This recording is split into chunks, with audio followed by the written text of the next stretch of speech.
So I want to ask you about borrowing money through unsecured loans. As you were talking about, what do you think about that in future? All right, yeah, our advice, like Tom said before, we do the source of funds stuff all the time. And so to give you a little historical background, there's the whole idea of this secured, the fact that, up until these two recent cases, it was widely believed that that if you borrowed money, it had to be secured. The whole idea of that was it's not really in the legislation, and it wasn't really spelled out clearly in any rulemaking process either. It was really something that USCIS had invented. So the current status of it is that these cases were decided, and a loan is a loan is a loan. All right. So now, a loan is cash. My personal feeling on it is that's great, but there's always an inducement for providing a loan to somebody.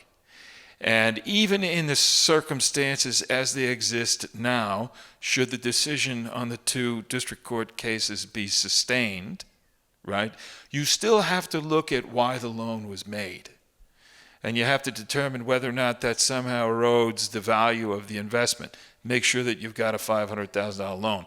That aside, in the current situation, if this is sustained through the appeal, it's almost better not to have a secured loan.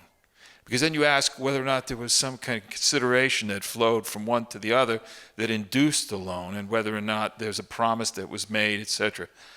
The fact is nobody really knows, right?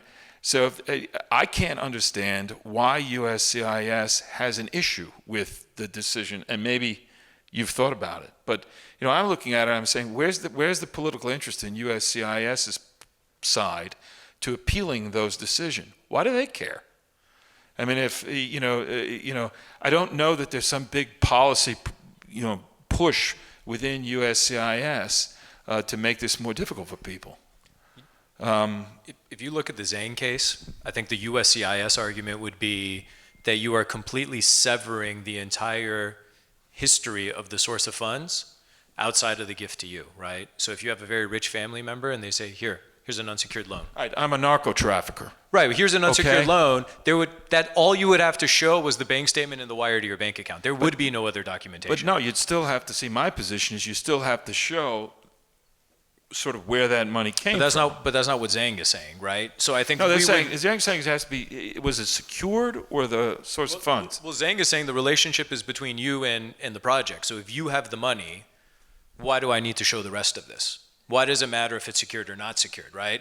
So I think what they're even saying, what the court is saying in Zhang is that even though we're saying this, USCIS still needs to do some sort of due diligence, right? So that would be your point, that if someone giving you the unsecured loan was willing to provide all that documentation, then under Zhang it should be approved. But what if you have a credit facility? What documentation is there for a credit facility? The bank just puts money in your account. That's it. There's nothing else. Why would that be approved? So I think there's a lot of gray areas, to the point, again, if you want to file it, I'm happy. Let's go. Let's go to court on it. Not much else gets me excited in the immigration world. But I think if your goal is to get something approved, don't do it. To your point, why would somebody loan you money? Just like a credit card, right? You have limits for a reason. Your earnings and all these things factor into that. So unsecured loans, there's certainly consideration. There's no lack of consideration just because it's because it's unsecured. And to Nima's point, it kind of completely severs anything that happens before the loan for proof of source of funds. I just can't see that's something that would be adjudicated favorably. This is kind of a wait and see period. So right now you can file it under theoretically possible, but until we get confirmation from USCIS that's okay from a policy perspective, you are taking a risk, right? And even within the Zhang decision themselves, they kind of put the burden on whoever's getting the loan. There's going to be some sort of document that kind of explains why is this credit facility or your great grandpa or your great uncle who's a good narco trafficker giving you all this money, right? There has to be some sort of reasonable basis for that. So right. That might be the kicker. Yeah, Tom will second this, that I'm always talking about credibility. I'm always talking about it's a credibility issue. The issue is proof. You have to prove that it was from a lawful source. So a lot of investors say, well, what's the required document? And my answer would be, there is no real required document. There's no such thing as a set of required 5 years of taxes. You could do it with 2. You could do it with 1. What if you won $2 million in the lottery last year? Why should you give me 5 years of taxes? Who cares? You're going to do your EB-5 investment from your lottery winnings. But the issue is credibility. You have to present a story that makes sense. So when you borrow money from somebody, who are you borrowing money from and why are they lending it to you? That has to make sense. Well, I borrowed it from a bank. It's an unsecured personal loan. Well, then in order to make that credible, you want to look at why this bank would be willing to make that loan. And I always would ask for, and not always get, in my RFEs, and I ask investors now sometimes, I want to see every piece of paper that you submitted to the bank, whether it's secured, whether it's unsecured, or whatever. Every paper that you submitted to the bank to convince the bank to lend you money should be part of your source of funds report.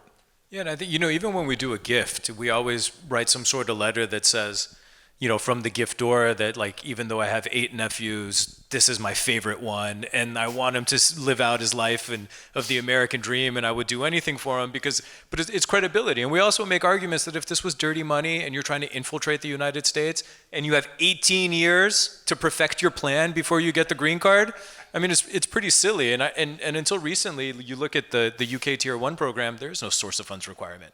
You put the money in a solicitor's bank account for 90 days, it's now considered clean. It's a proper country, right? So, a lot of these standards are unnecessary. But I think the one thing I always come back to is banks have relationships with people, right? If you have your money tied up and you have a credit facility, why would a bank do this? Because you have $5 billion on deposit, right?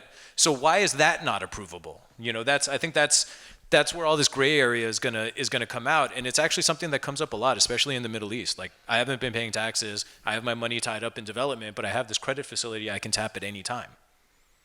Do you have to pay taxes lawfully in order to use that money? Does that have to be properly taxed in your jurisdiction wherever you live in order to invest in EB-5? No, not necessarily. The USCIS is not the tax authority for 137 countries in the world, but taxes. Why do they ask for them? Taxes are evidence of lawfully sourced funds, because the presumption is, although every mafiosi and every criminal that tries to launder money would love to have his money taxed, the presumption is that if you paid taxes on it, you reported it to your government, it's probably clean. But that's all about credibility, not about what's required. Tax is an assessment. Pay it whenever you want. Personal view. A suggestion. It's an assessment. You pay it when you want. So from a definition perspective, source of funds doesn't mean you had to pay taxes on it. Taxes are just a good form of evidence. Correct. Exactly. Okay. Interesting. Oh, CPA letters are helpful too. Like there's a lot of worry about source of funds, and Tom and I we've unraveled a lot of knots in the source of funds cases. And my suggestion to you very simply would be, if you are not a criminal, if you have gotten your money through lawful sources, you'll figure it out. Hire the right people to work with you, and we'll figure it out together. These guys, us guys, if you got the money legally, we'll figure it out. All this other stuff is just kind of academic argument that is probably boring to anyone else who's not in this room,